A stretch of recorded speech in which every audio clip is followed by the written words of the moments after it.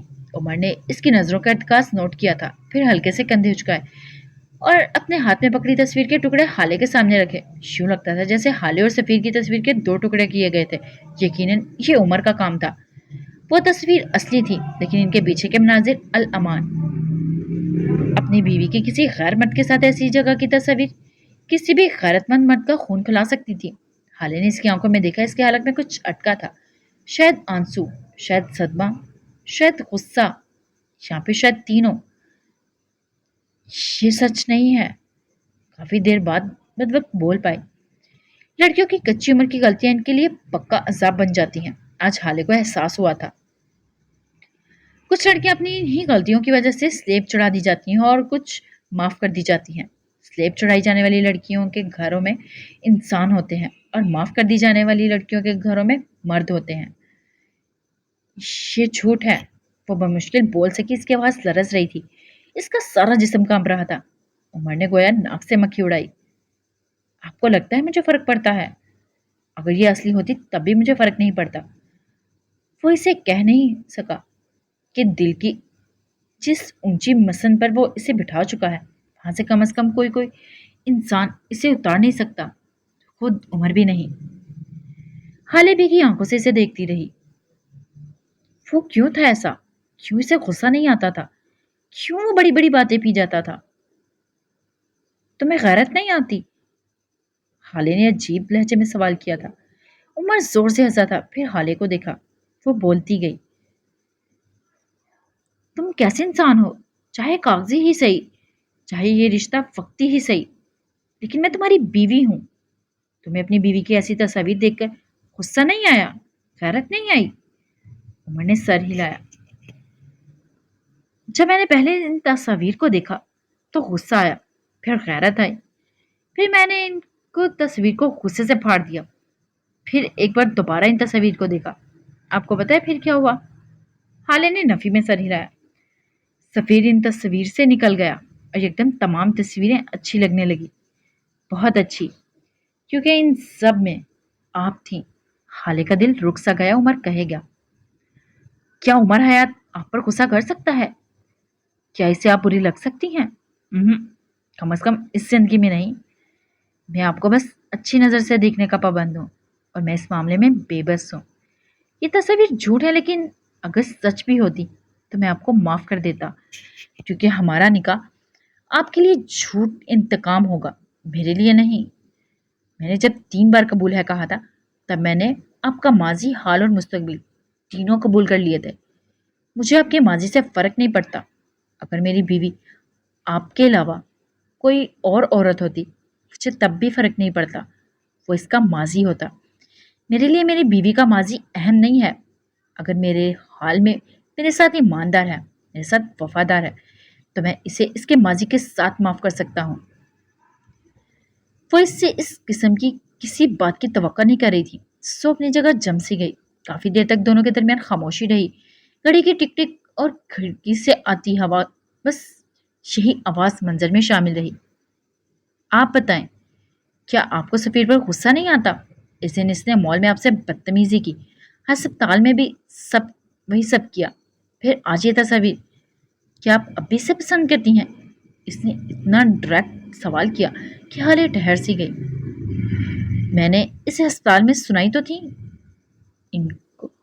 ان کو اس نے سادگی سے آنکھیں رگڑی اور گردن اکڑا کر عمر نے نفی میں سر ہلایا۔ وہ آپ نے سنائی نہیں، بس اپنا دفاع کیا۔ میں نے آپ کو 1-2 بار کال پہ اپنے دوستوں سے بات کرتے سنا۔ اگر وہ سفیر کی کوئی بات کریں، اس کو برا کہیں، تو آپ کہہ دیتی ہیں کہ آپ اس بارے میں بات نہیں کرنا چاہتی۔ وہ سامنے آ کر آپ سے کچھ بھی کہتا ہے، آپ جواب نہیں دیتی۔ آخر ایسا کیوں ہے؟ یا تو آپ اس سے خوفزدہ ہیں یا پھر آپ اسے پرکار الفاظ تلاش کیے۔ آپ اسے پسند کرتی ہیں۔ وہ جانتا تھا اس نے کس مشکل سے یہ الفاظ ادا کیے تھے۔ حالے خاموش بیٹھی رہی۔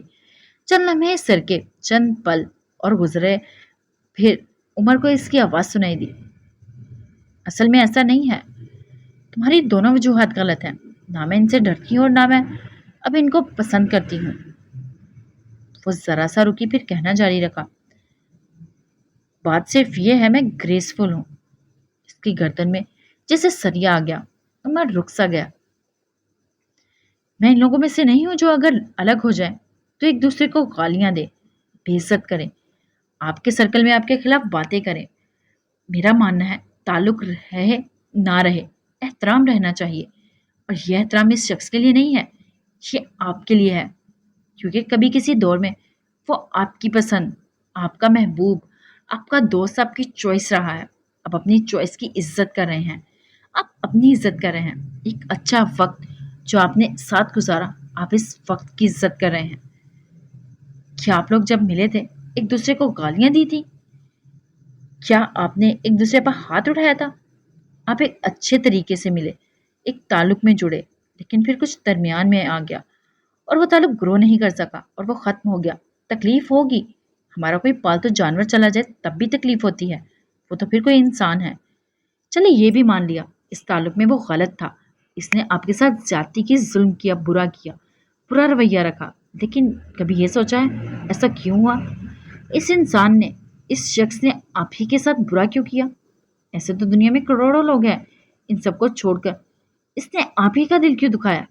میں یک ٹک اس کو دیکھے گیا، یکسوئی سے سن رہا تھا۔ جس طرح ٹریفک سگنلز ہوتے ہیں اسی طرح ریلیشن شپ سگنل بھی ہوتے ہیں۔ ایک سرخ بتی بار بار جلتی ہی ہے، کئی بار جلتی ہے اور پھر جل کر بجھ جاتی ہے، یہ اشارہ ہوتا ہے کہ ٹھہر جاؤ، ذلیل ہونے پہ بول اٹھو، کالز پہ نہ کیے جانے پر میچور گفتگو کرو، اپنی اہمیت اس کی زندگی میں محسوس کرو۔ یہ وہ وقت ہوتا ہے جب آپ کو ایک خواب سے جگایا جاتا ہے، لیکن پھر اگلے ہی لمحے دوسری بتی جل جاتی ہے اور آپ ایک بار پھر اس کے پیچھے جانے لگتے ہیں، خود کو بھی تقریر کرنے، خود کو بے وقت کرنے۔ آپ کہتے ہیں اس نے آپ کو ہرٹ کیا، لیکن حقیقت یہ ہے آپ نے اسے موقع دیا، کیونکہ آپ نے اس سے کہا میں ایک ڈسٹ بن ہوں، شوز می۔ اگر پہلے تھپڑ، پہلی گالی، پہلی اگنورنس، پہلی ذلت پہ بول اٹھتے تو کوئی انسان آپ کو ہرٹ نہ کرتا۔ زندگی کوئی فلم نہیں ہوتی جس میں آپ اپنی مرضی مسلط کرنے والے پیرنٹس پر، ٹاکسک پارٹنرز، بد زبان بیوی یا مار پیٹ کرنے والے شوہر کے خلاف بول اٹھے۔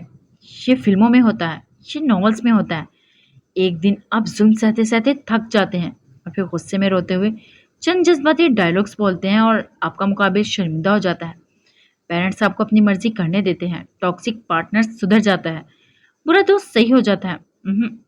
وہ فلم ہوتی ہے، حقیقت میں پہلی گالی پر بولنا ہوتا ہے، پہلے تھپڑ پر ہاتھ روکنا ہوتا ہے، پہلی ذلت پر بات کرنی ہوتی ہے، پہلی بار ہرٹ ہونے پر سامنے والے کو بتایا جاتا ہے کہ کوئی بھی انسان کسی کونے سے اٹھ کر آپ کو ہرٹ کرنے نہیں آ جاتا، آپ ہرٹ ہوئے کیونکہ آپ نے یہ ہونے دیا۔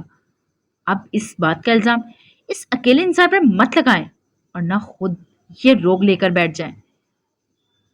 تو پھر کیا کریں؟ بے دہانی میں عمر سے کے منہ سے نکل گیا۔ موو آن کریں، گریسفلی آگے بڑھ جائیں، اپنی چوائس پر شرمندہ مت ہوں۔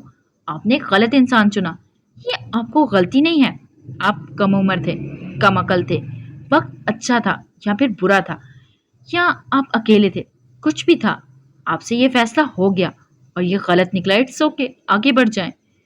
عمر نے اس کو صراحتی نظروں سے دیکھا۔ بابا کہتے ہیں جب کسی سے تعلق ٹوٹ جائے تو اس کے لیے اپنی آنکھیں اندھی اور زبان گونگی کر لو۔ میں نے اس وقت اس بات پر دھیان نہیں دیا، لیکن اب لگتا ہے یہ دنیا کا سب سے مشکل کام ہے۔ جب سفیر نے مجھے تھپڑ مارا میرا دل کیا میں ویسا تھپڑ ان کو دے ماروں، جب انہوں نے مجھے گالی دی میرا دل کیا میں بھی ان کو گالی دوں، لیکن اس سے کیا ہوتا؟ ہم ایک جیسے بن جاتے، میں سفیر جیسی ہو جاتی، گریس لیس۔ میں گریسفل رہنا چاہتی ہوں۔ میں اپنے دوستوں سے اس بارے میں بات نہیں کرتی کیونکہ میں جانتی ہوں بیکار ہے۔ وہ لوگ چاہیں گے کہ میں اس کو گالی دوں، برا بھلا کہوں، اور اگر میں نہیں کہوں گی تو سب کو لگے گا کہ میں آج بھی اس کی محبت میں گرفتار ہوں۔ کوئی نہیں سمجھے گا کہ ایلیٹ کلاس کی اس امیرزادی کو گریسفل رہنا ہے۔ عمر، میرا یقین کرو، کسی کو کوئی فرق نہیں پڑتا کہ آپ کے پارٹنر نے آپ کے ساتھ کیا کیا، کوئی اس کا ظلم جانتا نہیں چاہتا۔ لوگ آپ کی بریک اپ، آپ کو طلاق کے قصے بھری محفل میں اس لیے چھیڑتے ہیں تاکہ ان کو بات کرنے کا ٹاپک مل سکے، تاکہ آج کی گوسم مزید شاندار ہو سکے۔ کوئی آپ کا درد نہیں سمجھے گا کیونکہ کنارے سے کھڑے ہو کر سمندر کی گہرائی نہیں ناپی جاتی جب تک آپ کو خود ویسی اذیت ویسی تکلیف نہیں ہوئی۔ آپ اس کا غم سمجھ نہیں سکتے۔ لوگ آپ کا غم سنیں گے، آپ کے تعلق کا ڈارک فیس جاننا چاہیں گے کیونکہ وہ لوگ ہیں، لیکن آپ میں اتنی آنا اتنی غیرت ہونی چاہیے کہ ایک کے FC برگر یا پھر گلی کے نکڑ والے دوستوں کے ساتھ بیٹھ کر اپنا درد نہ سنائیں۔ لوگوں کے سامنے مظلوم بننے یا وکٹم کارڈ کھیلنے سے بس آپ کی انا اور غیرت ختم ہوگی۔ اپنے غم کی عزت کرنی چاہیے، وہ ہر ایک کو سنانے کے لیے نہیں ہوتا۔ اپنے ایکس کی عزت کریں، اس کے کسی سرے بازار اچھالنے کے لیے نہیں ہوتے۔ اپنی عزت کریں، آپ کسی کی گوسپ کا ٹاپک بننے کے لیے پیدا نہیں ہوئے، اور آپ گریس لیس نہیں ہیں، آپ گریسفل بننے کے لیے پیدا ہوئے ہیں۔ وہ بول کر خاموشی تو ایک دم خاموشی چھا گئی۔ اسی وقت عمر کا موبائل زور زور سے بجنے لگا۔ شمشیر سر کالنگ کے الفاظ جگمگائے۔ عمر نے ایک نظر موبائل کو دیکھا، پھر حالے کو۔ اس نے کال کاٹ دی اور سیدھا ہو بیٹھا۔ ویسے میں سوچ رہا ہوں چائے کو رہنے دیتے ہیں، میں آپ کے پیر کافی سے جلاؤں گا، کیا خیال ہے؟ وہ صوفے پر بازو پھیلا آخر میں بولا تو کیسی بتکی بات۔ خالد چند لمحے کے لیے کچھ سمجھ نہ سکی، پھر جب بات سمجھ آئی تو پیر پٹکتی اٹھ کھڑی ہوئی۔ عمر کو پہاڑ میں جو والی نظروں سے دیکھا، پھر باہر نکل گئی، جاتے جاتے دروازہ ٹھا کے ساتھ بند کیا۔ عمر پیچھے سے بڑبڑایا، میرے حسین پیر جلا دیے، اب اپنی باری پہ غصہ آ رہا ہے؟ ہم جیسے غریبوں کے لیے انصاف تو رہا ہی نہیں۔ ساتھ موبائل اٹھا کر شمشیر کو کال ملائی۔ اگلی سیکنڈ کال اٹینڈ ہو گئی۔ عمر نے اسپیکر کھولا اور موبائل چھوٹی سی میز پر رکھا۔ میں تمہیں جان سے مار دوں گا عمر۔ موبائل سے ابھرنے والی پہلی آواز یہی تھی۔ تم نے اس گولی مار دی؟ تم پاگل ہو گئے ہو؟ تمہارا دماغ خراب ہو گیا ہے؟ عقل نام کی کوئی چیز ہے یا نہیں؟ مجھے تو یقین نہیں آتا کہ تم پولیس میں رہے ہو۔ یقیناً تم نے 3 سال جھک مارتے رہے ہو۔ اب یہ پرسن ہو رہا ہے، عمر نے برا سا منہ بنا کر ٹوکا تھا۔ جواب میں شمشیر نے 2-4 موٹی موٹی گالیاں دی تھی۔ عمر کے کانوں کو جوں تک نہ رینگی۔ اور وہ بچہ کون تھا؟ تم تھانے گئے تھے یا ڈزنی لینڈ؟ اس بچے کو وہاں لے جانے کی کیا ضرورت تھی؟ ہاں، ڈزنی لینڈ کی ٹکٹ مہنگی تھی، سو فی الحال اسی سے کام چلا لیا، وہ ڈٹائی سے بولا۔ تم نے مجھ سے 15 منٹ مانگے تھے عمر، اور تم آدھے گھنٹے سے زیادہ وقت وہاں رہے ہو۔ تم نے مجھ سے جھوٹ بولا۔ شمشیر کو ایک اور صدمہ لگا۔ عمر کے 15 منٹ کا مطلب آدھا گھنٹہ ہی ہوتا ہے، اور جھوٹ کا واویلا تم ایسے مچا رہے ہو جیسے میں کوئی مسجد کا پیش امام ہوں، پولیس والا ہوں۔ صبح اٹھنے سے لے کر رات سونے تک جھوٹ ہی تو بولنا ہوتا ہے۔ اور اب پلیز مجھے سونے دو، دماغ خراب کر دیا ہے میرا۔ اس نے کھٹاک سے فون بند کر دیا۔ ساری دنیا ہاتھ دھو کر مجھ معصوم کے پیچھے پڑ گئی ہے۔ ہاں اوکے گائز، آج کے ایپیسوڈ کے لیتے ہیں، پھر ملتے ہیں نیکسٹ ایپیسوڈ میں۔ اپنا خیال رکھیے گا، دعاؤں میں یاد رکھیے گا۔ فی امان اللہ۔ Thanks for watching my video.